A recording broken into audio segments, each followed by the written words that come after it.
How is everyone this morning? Good. Cold Tina's out good. here. The rest of you are just quiet. No? Chili, we're dormant. It's chilly. We're dormant. It is not chilly outside. It is perfect. This is summer weather for some people. Oh no. I went running. It was 19 degrees when I started, and I'm like, feel like my lungs are bleeding right now. But it's now it's 30, but it's still fucking cold. It's 40 degrees outside right now, so it's all good, my friends. Well, it's Thursday. I want to hear some scripting. I want to hear some words. I want to hear some tracking. I talked too much on this call. Today's your turn. So, what conversations, Okay. topics, or objections do you want to work on this morning to make yourselves better as we move into the weekend? I would like to work on cold calling, Okay. calling up. I got numbers and I'm just going to call up random people. Okay. Well, when it comes to cold calling, I'm going to give you some frames, right? You want to have a frame of reference of why you're cold calling. It's not just randomly dialing 10 digits and saying, "Hey, my name is Dan. I'm a realtor. Do you want to buy or sell a house?" You're going to have some purpose behind it. So, where did this list of numbers come from? I got it from RedX. Okay. Did you just search a neighborhood? Yeah, certain neighborhood around where I live. Hmm. So, what was important about that neighborhood that made you want to search that neighborhood? It's near me and I need a database to grow my database and people to work with. So I want to get to know the people and grow my business out of there. Okay. So, based on what you just told me, what would be your reason for calling? Um, Do you have any needs? I want to help you if you have any needs for real estate. Okay. Anyone want to help her out? Give her some extra points? She could introduce herself as a local realtor in the neighborhood. There you go. Sometimes we say we just had a house sell in your neighborhood and we had lots of offers. Do you know anyone else looking to sell? There we go. The one true measure here is cold calling is terrifying. Everyone hates cold calling. We don't like cold things. That's why we call it cold calling. Just what you talked about. The dogs don't even like going outside when it's cold. And you don't like calling people when it's cold. But when you make up a reason in your head, it warms up the prospect. Even if you've never dialed it before, you haven't made a single call, up here you have a reason. Now it's warmer. And it's Mhm. ring ring. Hi, this is Dan Caldwell Keller Williams. Probably don't know who I am. I'm the local neighborhood expert here. It's important for me to know my community, so I wanted to reach out and introduce myself. Boom, introduction. I love the way Tiffany said it. Introduce yourself. Have a reason for calling. It's important for me to know my community. I live in the neighborhood. I just want to like to know my neighbors. How So, did you get my number? well, your number's posted on a public website. That's one thing that if you didn't want that to happen, I can help you resolve that. What else can I help you with? Well, I don't know. Well, there you go. Audrey, having a friend like me is very important because it's not just about real estate. We can help you with all different types of endeavors in life. Would it offend you if I called you again in the future just to check on you and the family? No, no, no. Okay. Well, Audrey, it sounds like we've made new friends. Okay. All right. Who do you know in the neighborhood that's making signs of wanting to move? Mm, Who? I don't know of anyone right now.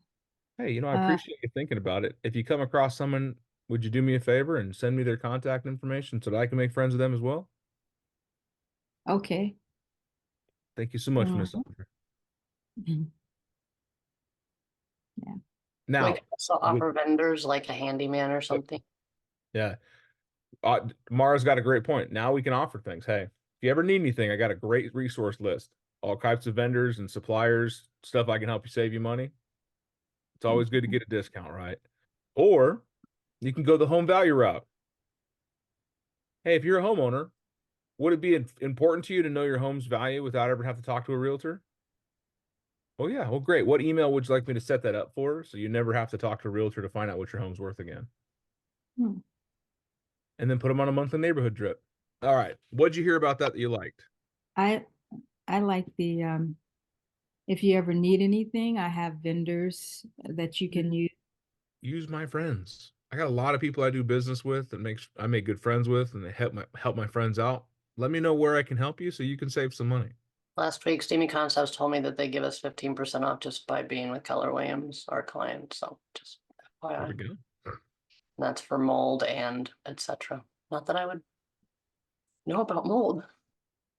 The black substance on the wall.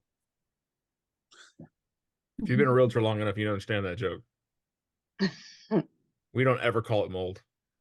It's a black substance, the black substance, or the organic looking substance. I also like how you didn't talk about the expired tag. You just made a conversation. It's just about a conversation. Mhm. The whole Mhm. point is creating a relationship. So, Audra, you're going to call somebody, pick them out. Okay, I will call. Let me see. Stephanie. Well, Ring hello. ring. Hello. Hi, Stephanie. Hello. Good morning, Stephanie. This is Audra with Keller Williams. I'm just looking to wanting to get to know you and see if you have any needs that I can help you with. Well, I'm actually having this program called NACA come across. Have you heard of it? No, I haven't. What is NACA about? So NACA is affordable housing program to low income individuals. No, I haven't. I not familiar with that. Okay, So, no worries. Just wanted to know. okay. What do you do? What do you do with NACA? You're involved in that? No, I'm not involved in it. I'm actually looking to get inside the program and see how I can get some help. Oh, okay. Well, maybe if you give me the, how do you spell it? Give me the name, NA. NACA. Okay. And I'll look into that and I will get back with you and get some information on that. And if you can, would you like for me to get your email? I can email you and Sure, get that'll back work. with you. Okay. All right. So I'll write your email down. Let me It's know. Stephanie Meadows at iCloud.com. Okay. All right. Thank you, Stephanie. So is there anything else that I can help you with that? No, ma'am, that shall do it. I appreciate you. Okay. So yeah. And also if you ever need anything like help with vendors or anything like that, you need a plumber or a construction guy or, anything that you need for your home, I can be your go-to person. So just give me a call if you need anything and I will get back with you, okay? Awesome. Well, I totally appreciate your call, Audra. I hope you have a wonderful day. Okay. Thank you, Stephanie. Thank you. Talk to you later. Bye-bye. Bye-bye. All right, feedback. She was very sweet, but she didn't find out if she was, I'm assuming she's a renter right now. So asking her, why were you thinking of moving or what made you interested in this program? You're just assuming she wants to go buy a house, I guess. So we have to ask, right? Clarify. We don't want to assume. So great Right. observation there. There was an opportunity to go down a roadway for sure. I would change the introduction. She mirrored match real quick. He said he would change the introduction. Mm-hmm. Mm-hmm. Well, I think Well- you forgot to say you were a neighbor, which I think really does grease the wheels a little bit when you say you're local, you're a neighbor, and sometimes they'll ask you who you are, but you're a neighbor to everybody, right?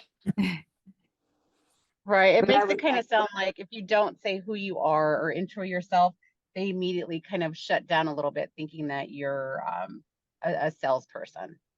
So it's always that warm intro.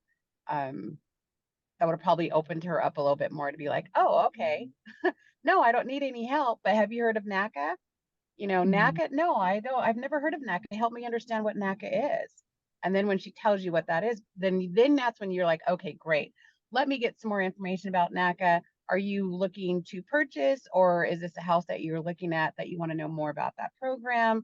Feed more into kind of building that foundation rapport of, I want to get to know you. And the best way for me to get to know how to help you is to help you understand and give you more information about NACA.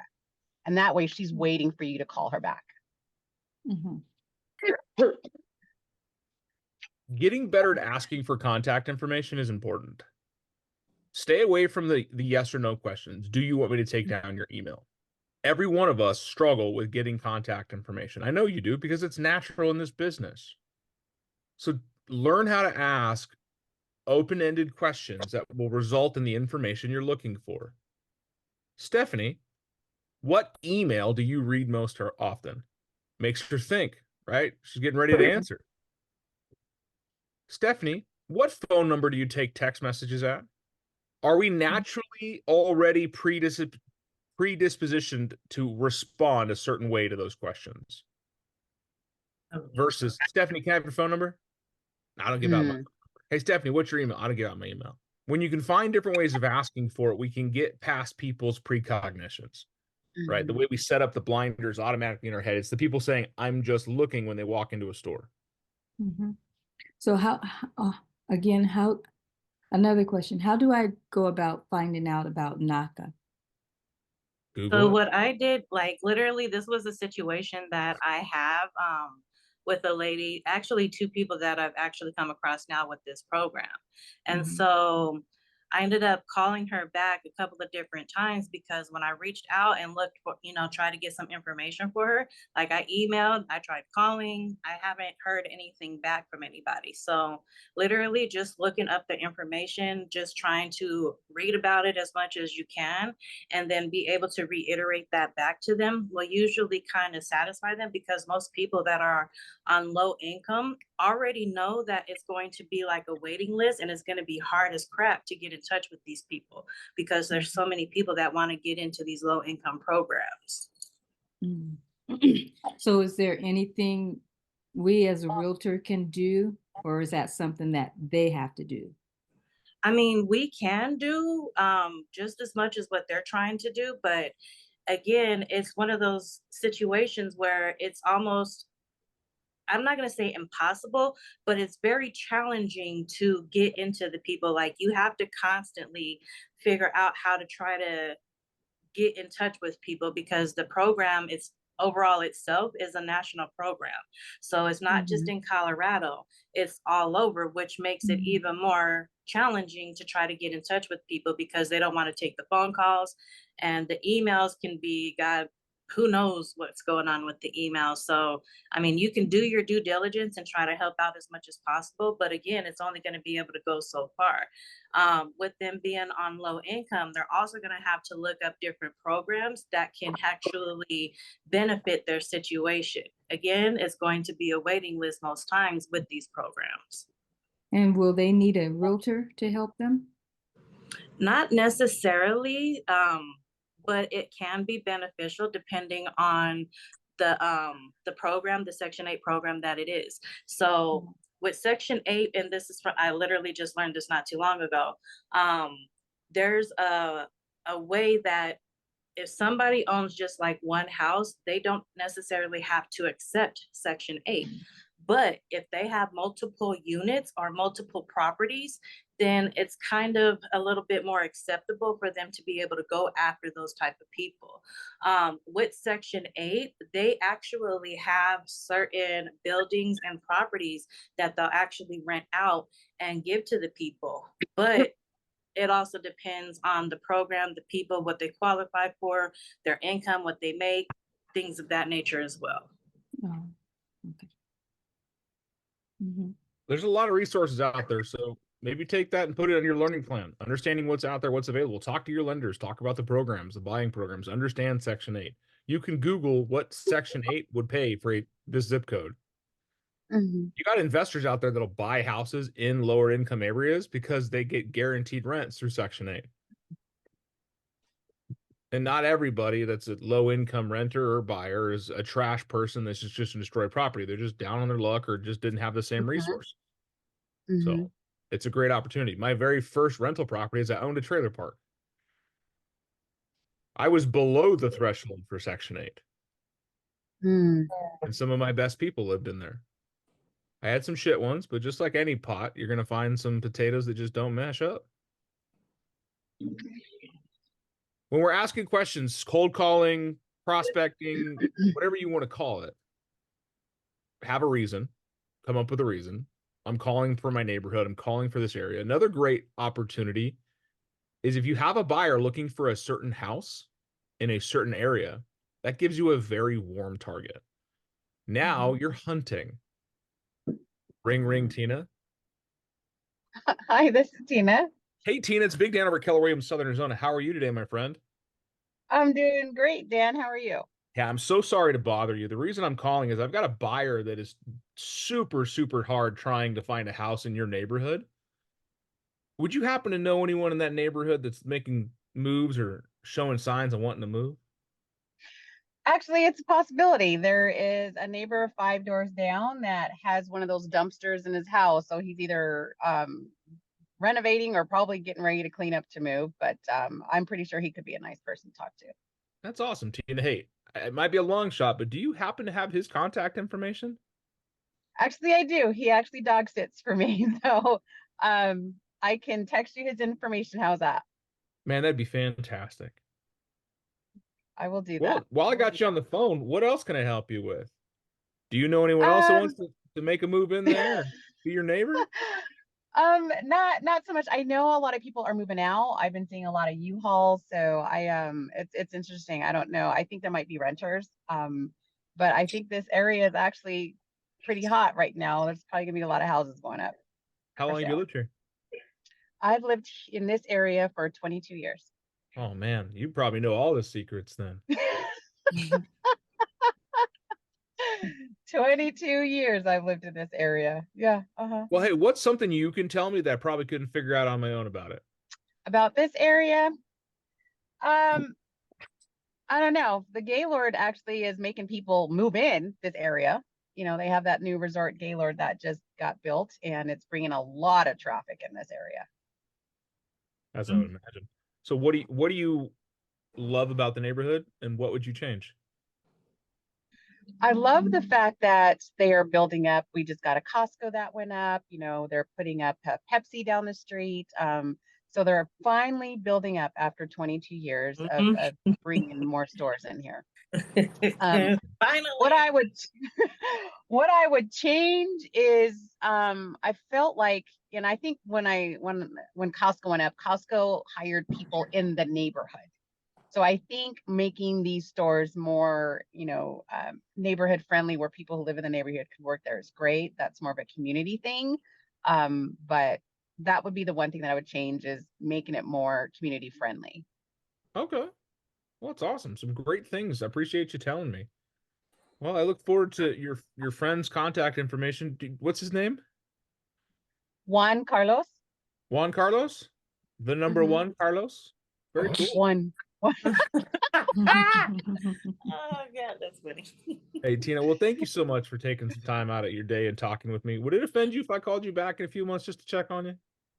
Absolutely not. Absolutely not. Because I could be one ready to kind of like move in around the golf course. So I don't know. You definitely Oh. could. A golfer, huh? Yeah, there's a golf Ooh. course here that I kind of love the houses that are building up over there. You're fancy, huh? Well, why don't I send you that information? What email do you read the most? I read my personal, actually. All right, spell that for me. Yeah. Personal. Rudy. So it's RUDEETINA at MSN.com. My All surfing right. name, Rudy. A surfer and a golfer? Man, we are making fast friends today, aren't we?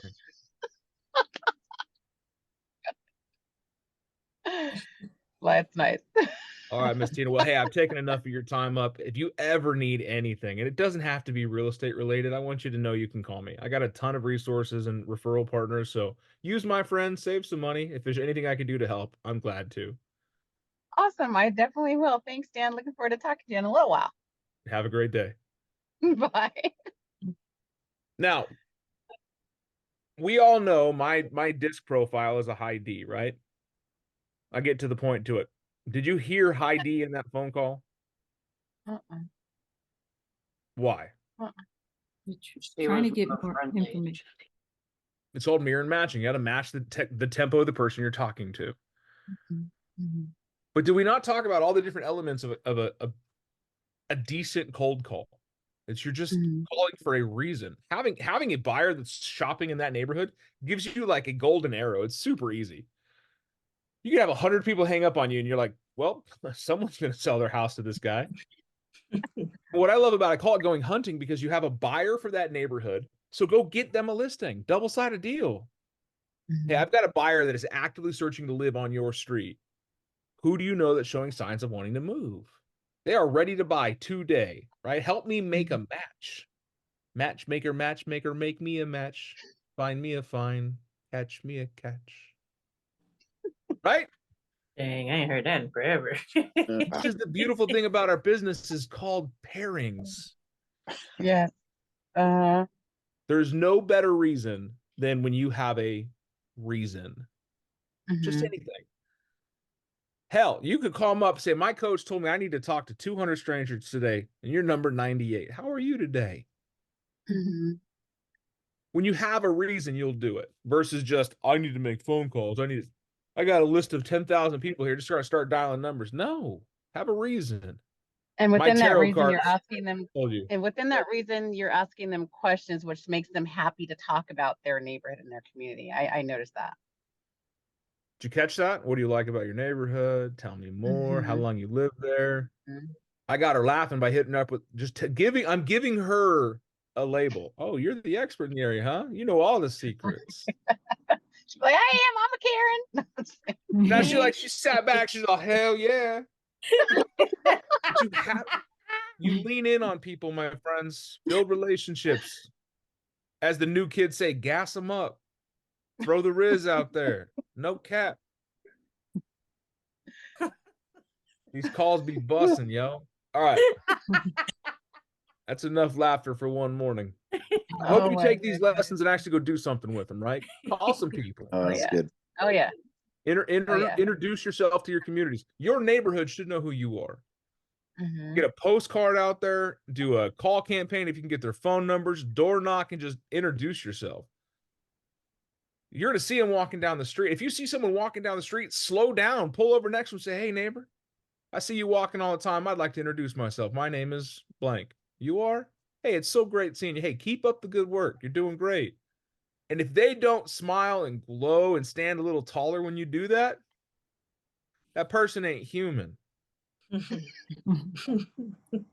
There's a young couple that walks their dog in my neighborhood, and this dog is the biggest damn Great Dane I have ever seen.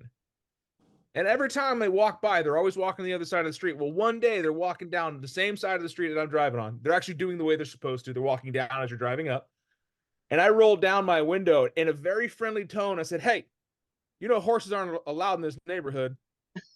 And the husband got really defensive, and the wife started laughing. I was like, hey guys, I'm Dan. I live on the corner house right there. Nice to meet you. And we had a 5-minute conversation. It was beautiful. People are afraid to connect. They really are. They're Mhm. afraid you're going to take their information. But the one thing is true is people can't be afraid of you when they're laughing with you. Right. So Break down you may that not be barrier. the funniest person on this call. We can all be a little bit like Tyler, be more funny, have some jokes, break some ice, connect with people. Make them feel loved. Make them feel important. That's what all people want. You want some more information on that? Google the 6 human needs. Or go to my YouTube page and find the video we did on the 6 human needs. You'll learn something. Did you learn something today? You did. Yes. I'll see you back tomorrow. Finish out this week strong. Yes. All right, big high Yes, five. indeed.